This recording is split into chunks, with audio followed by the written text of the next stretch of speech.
大家好，我是可嘉妈妈，欢迎来到我的频道。咳嗽不靠药，花生加一物，肺毒素一扫而光，润肺补血还能美肤呢。小时候一进秋冬，那种连着几天咳嗽嗓子发疼的日子真是别提啦。这回换季，我家又一次上演了咳嗽的年度大战。每天早上，家里的大人和小人一起清嗓子，声音都快赶上合唱团了。尤其是小朋友，咳得小脸都憋得通红，又哭又闹，哄也哄不好，真是让人心疼。最近老妈看我忙着伺候家里的这帮小戏精，干脆坐镇到后厨，给我们整了点好东西，就是她拿手的花生止咳汤啦。她一边麻溜地往锅里倒材料，一边唠叨：“你们这帮人吃药吃啥？光补不通那是没用的。卖啥养生好补品，能管那么大用？能有这碗汤得劲吗？”说实话，第一次我心里不太相信，咱现代人啥没喝过，止咳的润喉的瓶瓶罐罐铺满柜子，可结果呢，早上来一碗，下午又来一碗，起床时那种黏腻难受的嗓子竟然意外消失了不少。小朋友睡觉也不再吭吭唧唧，第二天全家都安静了，这效果竟然真的管用。我呢，当时脑子还拐不过弯来，挺迷糊的，这才意识到土方法的厉害。看着老妈忙活的一通操作，我才发现这个土方法核心真不是什么高级的药材，也不用多稀奇的手艺。花生要选择红皮的，大约20克左右。红衣花生它是一种常见的药食同源的食材，具有一定的补气、养血、止血、健脾养胃、润肺化痰、滋阴养颜的作用，可以用来改善气血不足、脾虚、食少、肺虚、喘、咳，尤其是咳嗽，而且有浓稠的黏痰黏在喉咙里面，咳也咳不出来。那么红衣花生具有一定的润肺化痰的功效，在临床上可以用它缓解肺燥、咳嗽、痰中带血等症状，特别的有用。另外，吃红衣花生还可以促进体内血液循环，可以达到滋阴养颜的效果。在一定程度上呢，可以改善我们女性的经期量少、面色萎黄等症状。红衣花生一小把，我们放在菜板上，用刀将它切碎，这样的话，它里面的营养物质更容易释放出来，也更容易煮软烂。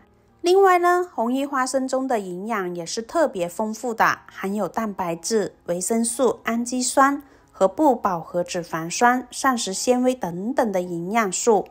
适量的去食用，能够为人体补充需要的营养物质，并且呢，它可以促进新陈代谢，增强我们人体的免疫力，抵御感冒的发生和感染。花生稍微切碎一下就可以啦，装入碗中备用。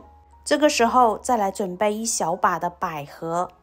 百合它也是属于一种药食同源的食材，新鲜的百合我们可以用它炒着吃，或者凉拌着吃，都是非常的脆嫩。而像这种干百合，我们一般用来煲汤或者煮汤水。百合它是属于微寒凉的食物，归肺经，具有一定的润肺、止咳、滋阴、清热的效果，尤其适合干咳、少痰或者是咽喉干燥等肺燥阴虚型咳嗽。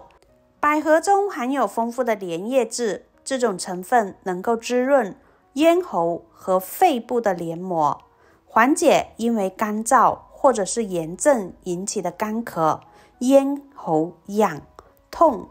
对于秋燥咳嗽、长期吸烟的人来说，特别适合用百合去煲汤、煮粥，或者是买新鲜的百合炒着吃，能够减轻一定的刺激感。